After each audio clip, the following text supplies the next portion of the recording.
Африка, Африка, Африка, Африка. Африка!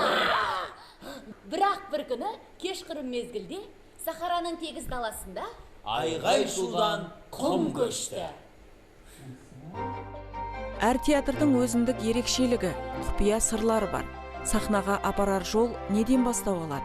Көрерменге ой салып, ізгілікке жетелейтін тағылымды қойылымдар қалай дүниеге келеді? Біздің бағдарламамыз осы сауалдарға жауап іздемек.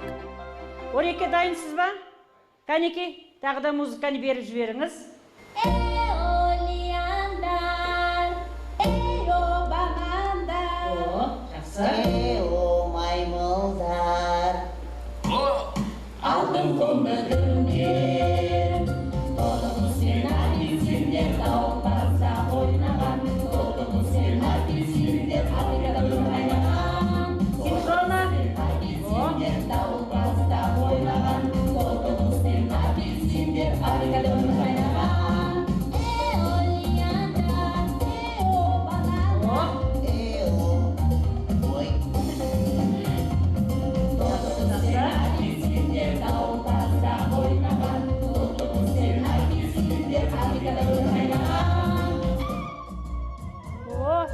Жақсы арай. Біз бұл жолы Алматы мемлекеттік қуыршақ театрындамыз. Ғалымдардың айтуынша, тоғызқұмалақ пен асық сияқты қуыршақ ойынында қазақ даласында ежелден келе жатқан ұлттық ойын. Театр табалдырығын аттағанда ертегілер әлеміне енгендей болдық. Бұл жерге келген адам неше жаста екенін ұмытып, бұлақтай мөлдір балалығына қайта оралғандай болады екен. 85 жылдық тарихы бар театрдың шымылдығы алғаш орыс ертегісі желісімен қойылған Репка спектаклімен ашылып, кейін Алдар Көсе, Өтеген Батыр сияқты ұлттық кейіпкерлер сомдала бастапты.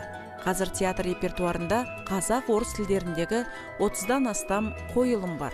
Мен аң патшасы ретінде қолтырауынды лайық көрем. Ол суды да, құрлықты да, және ол бәрін қорғайды. Және оның азулы тістерінен бәрі қорқады, қаймығады. Вот так вот. Қазір арыстанның үрейін қалай емдейміз деп аталатын қойылымға кезекті дайындық жүріп жатыр. Осы аттас ертегі желісі бойынша қойылған спектакльді алғаш Болгариядан арнайы шақыртумен келген режиссер Кристина Андреева сахналаған көрінеді. Кристина Андрееваға көмекші режиссер болған Гүлжамиля Ілиясова спектакльдің басы қасында жүр. Алтын көмірінен, Жақсы. апельсиндер тауқазда ойнаған, толығымен апельсиндер Африкада ойнаған, толығымен апельсиндер тауқазда ойнаған, толығымен. Гүлжамиля Ілиясова 45 жылдан бері осы өнер ордасының ыстығына күйіп, суығына тоңып келе жатқан адам. Театрда көптеген образдарды сомдаған актриса өзіне арнап жазылған Қаңбақ шал ертегісі бойынша қойылымда жалғыз өзі бірнеше кейіпкердің ролінде ойнапты. Мысалы, мен өзім қолыма қуыршағымды алған кезімде сол қуыршақтың ішкі жан дүниесін бірінші түсінуіміз керек. Берген образда не айтуымыз керек, соны түсінуіміз керек. Ол образ арқылы жаңа қуыршақты қалай тірілтеміз, оған қандай қимыл жасаймыз, қандай пластика жасаймыз. Міне соның бәрін ойластыра отырып, дауысын іздей отырып, мысалы, Мыстан кемпірдің дауысы болады, немесе баланың дауысы болады, аңдардың дауысы, құстардың дауысы, соның бәрін келтіру үшін қаншама ойланып, толғанып барып, сол қуыршаққа жан бітіреміз. Бұл қуыршақ Давид Бурманның «Айко мен Страшко» атты кішкентай бүлдіршіндерімізден бастап, егде көрермендерімізге дейін арналған қойылымы. Айко мен Страшко атты ертегінің Айко кейіпкері. Бұл жаңағы, мына көріп тұрсаңыздар, үстіңгі тетігін бассақ, ауыз ашылады, сөйлейді. Астыңғы тетігін бассақ, көздері жұмылады. Және оңға, солға қарай алады, жүре алатын механизмі бар.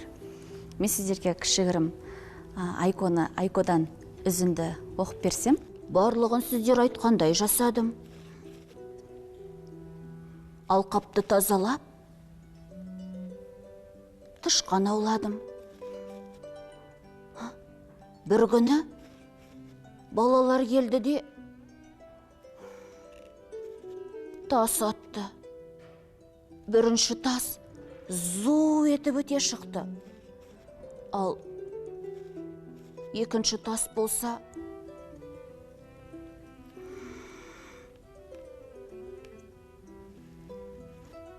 қанатыма кеп дәл тиді. Бар болғаны осы.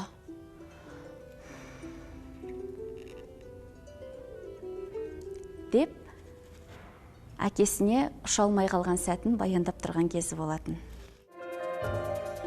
Басқа театрларда пьеса бекітілген соң, режиссер қойылымға қатысатын актерлар құрамын таңдауға кіріссе, мұнда алдымен қуыршақтарды ойлап табу керек.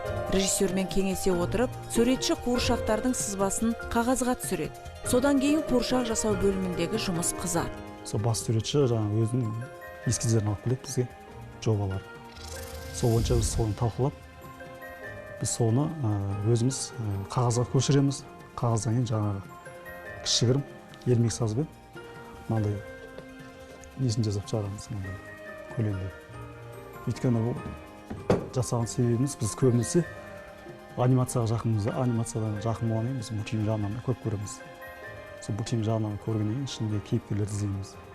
Жаңа кейіпкерлердің образын аша білеміз. Қуыршақ жасау оңай емес. Қойылым кейіпкерлерінің сәтті шығуы суретші мен шеберлердің дарыны мен қиялына байланысты.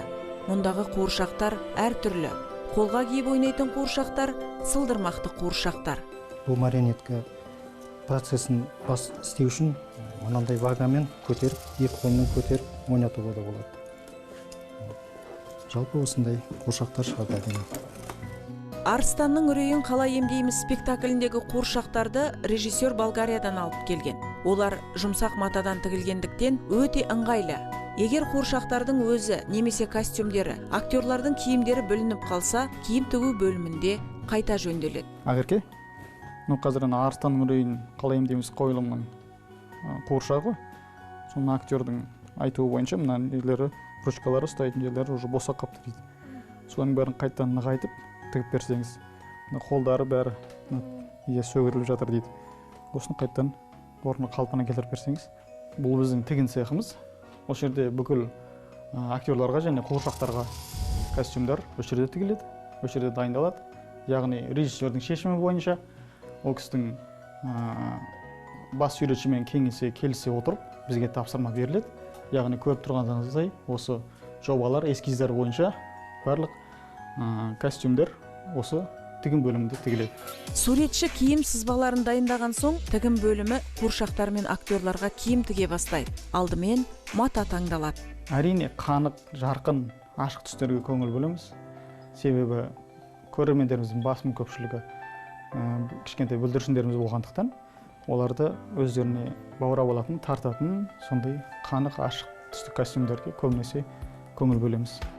Алайда барлық қойылымдарда актерға арнайы киім тігілмейді. Өйткені көрерменнің назарын қуыршаққа аудару үшін көбінесе актер киімінің тым көзге ұрмай, елеусіздеу болғаны да дұрыс. Өздеріңіз көріп тұрғандай қанық түстер болмағандықтан, бірінші планда жасалған қуыршақтар ойнау үшін осындай түстер таңдалып, суретшінің шешімі бойынша.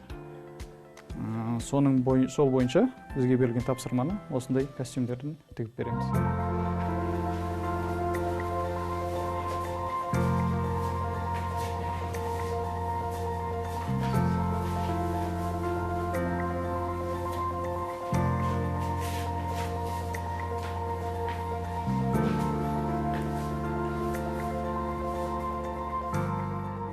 Режиссерлармен ақылдасамыз, жаңа қойылым болған кезде.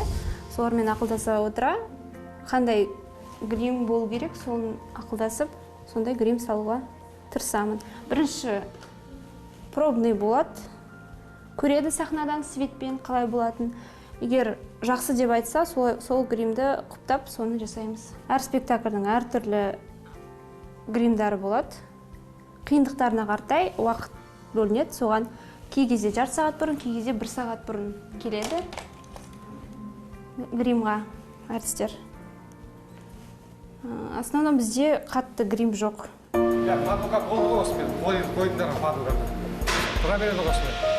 Қойылымды жарықпен, музыкамен, дыбыспен, би қимылдарымен көркемдеу үшін де шығармашылық ізденіс қажет. Насчет, если спектакльге тоқталар болсақ, қоюшы режиссермен бірлесе отырып, сахнаға түрлі түсті жарық береміз. Барлық команда режиссердің айтуымен болады. Егер ол сахнаны қараға бояп түн жасаймыз десе, түн болады. Жұлдыз керек болса, жұлдыз қоямыз. Жалпы спектакльде жарық үлкен рөл атқарады. Вот свет большую роль играет в спектакле. Сахнаға жарық беретін мына құрылғыда балаларға ұнайтын ашық түсті бояулардың бәрі бар. Кішкентай көрермендерді қызықтырып, сахнадағы оқиғаға шынайы рең беру үшін кейде әртүрлі бейне көріністерде көрсетіледі. Ұйқым қашты, қарным ашты, намысты отына өлетін болдым. Ай батты, арыным қайда, жазғылар еді, барма. Аң-құстар дыбысының шынайылығы да қойылымның сәби көңілінен шығуына әсер етеді. Сондықтан да режиссер мен дыбыс мамандары осы жағына қатты көңіл бөледі екен. Біз қойылымнан 1,5 сағат бұрын келеміз осында. Жаңа артистердің микрофондары, настройт етіп осында. Тексереміз бірінші микрофондар батарейкалар толық па ішіндегі қуаттары ше, соны тексереміз бірінші.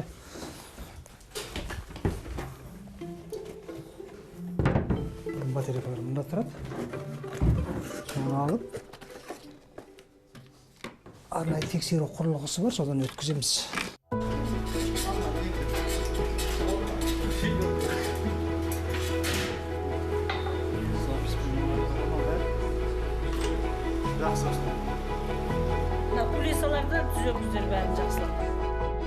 Сахна безендіру театр өнерінің ажырамас бөлігі. Жалпы сахнаға дейінгі жұмыстың барлығы бір-бірімен тығыз байланысты. Балаларға арналғандықтан қуыршақ театрындағы декорация түрлі түсті болып келеді екен. Сонымен қатар, оның ұлттық нақышта болуына қатты мән беріледі. Мұнда күніне 4-5 спектакль қойылады. Арасындағы 40 минут үзіліс кезінде мамандар келесі қойылым декорациясын қойып үлгеруі керек. Кішкентай көрермендер мен актерлардың қауіпсіздігін сақтау үшін сахна әр қойылым алдында тексерістен өтеді. Бізде сахнаны помощник режиссер деген бар. Сол тексеріп болады бізде. Қайсы зат орында тұрған жоқ па, соның бәрін тексеріп, журналымыз бар, қол қойдырып, содан кейін барып спектаклімізді бастаймыз. Танымал тоты Африканың басынан аяғына дейін шарлап ұшып, не көрді екен?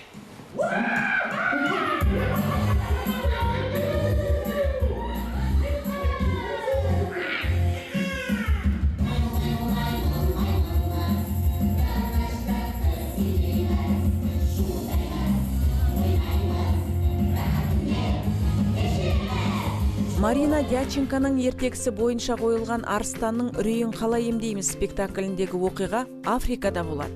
Қойылымның өн бойынан балалардың жан дүниесін терең сезінетін режиссердің қолтаңбасы байқалады. Әрбір әртіске деген жаңағы өгістің көзқарасы, әрбір әртіспен жұмыс жасауы, тіпті мына сахнада болып жатқан жаңағы қойылымды бір айқайсыз, бір шусыз, бір ғана сөзбен әртістерге ойын жеткізіледі. Ал енді бұл қойылымның неге бұл Болгариядан алып келді? Бұның да өзінің бір тарихы бар. Біз сіздерге барып жаңағы спектакль қойсақ деп өздері қызығушылық танытты. Қойылымдағы рөлдерді алғашында Болат Момынжанов, Айдын Жақыпбаев, Құралай Смағұлова, Ұлболсын Момынжанова сияқты артистер сомдаса, бұл жолы екінші құрам өнер көрсетеді екен. Қазір мына осы сахнаға шығарған мысалы Мақсат, Арай, Руслан, тағы да Арай, міне осы төртеуіне тапсырылды бұл спектакль. Өте жақсы жоғарғы деңгейде ойнайды. Жаңағы бірінші ойнаған біздің орта буын әртістерімізден кем ойнамайды. Режиссердің талабын енді маған кетерде бәрін тапсырып кетті.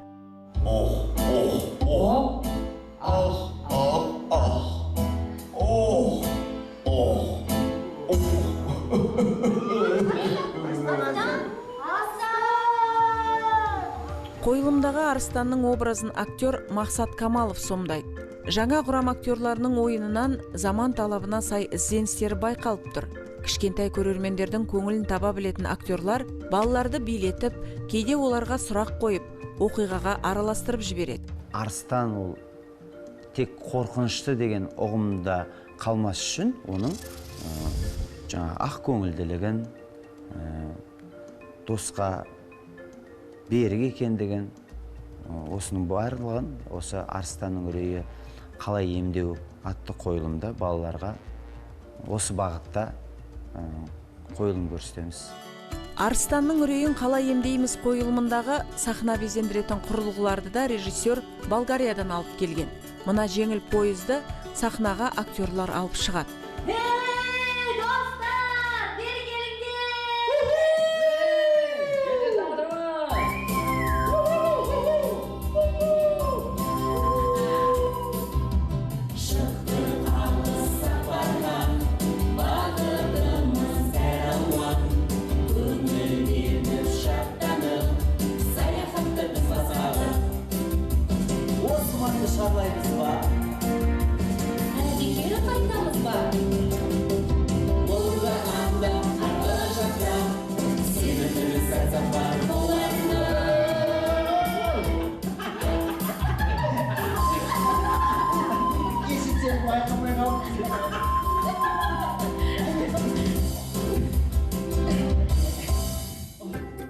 Қойылым аң патшасы арыстанның бойын үрей билеп ауырған туралы хабардан басталады. Аң атаулы патша болғысы келіп таққа таласады.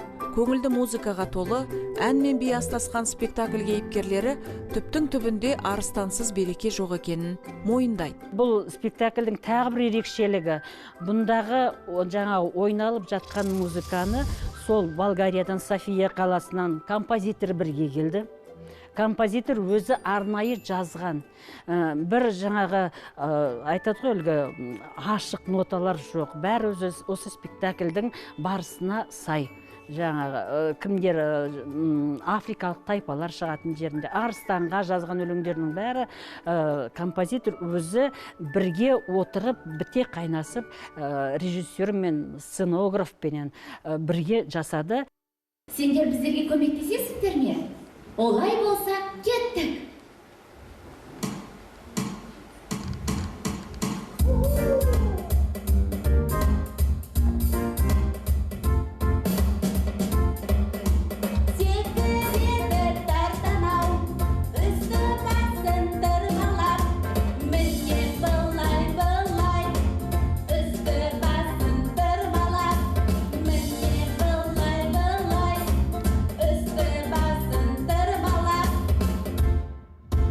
Қуыршақ театрында 500-ден аса қуыршақ бар. Олардың кейбіреуі қойылымдарға қолданылып, қалғаны арнайы қоймада сақталады. Кейде реставрациядан кейін қоймадағы қуыршақтарда қайта кәдеге асып жатады. Ал мына көрермен залында тұрған қуыршақтардың жасалғанына 50 жыл болыпты. Қуыршақ думан қойылымындағы мынау Роза Бағланованың қуыршағы. Бұл 1984 жылдан бері қойылып келе жатқан қойылым болып табылады. Бұл жерде Роза Бағланова, Алдар Көсе, Ғарифолла Құрманғалиевтің қуыршақтары сақталған. Бұл қазір қуыршақтар осы жерде жансыз болып тұрғанымен, сахнаға шыққан кезде әртістер әр түрлі образдар беріп, жаңағы жан бітіреді қуыршақтарымызға. Актерлер қойылым барысында жансыз қуыршаққа жан бітіреді. Қуыршақ режиссері Честерсен айтпақшы, қуыршақтар арқылы бүкіл адамзатқа қатысты барлық нәрсені айтуға болады. Кейіпкердің қимыл қозғалысын үйлестіріп, өзіндік дауысын табу. Қуыршақ арқылы кішкентай көрермендерді баурап алу оңай емес. Соңғы кезде жаңашылдығымен көзге түсіп, республикалық, халықаралық театр фестивальдерінде топ жарып жүрген Алматы мемлекеттік қуыршақ театрын алдағы уақытта да биік белестерден көргіміз келеді.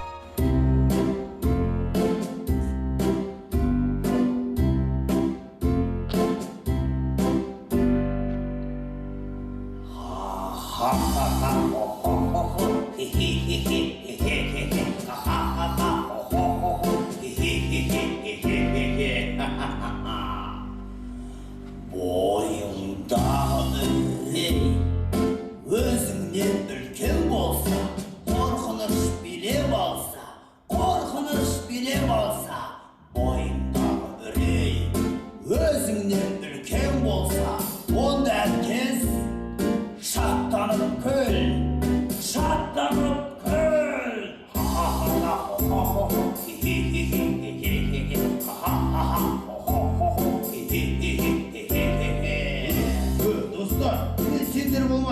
ескереді.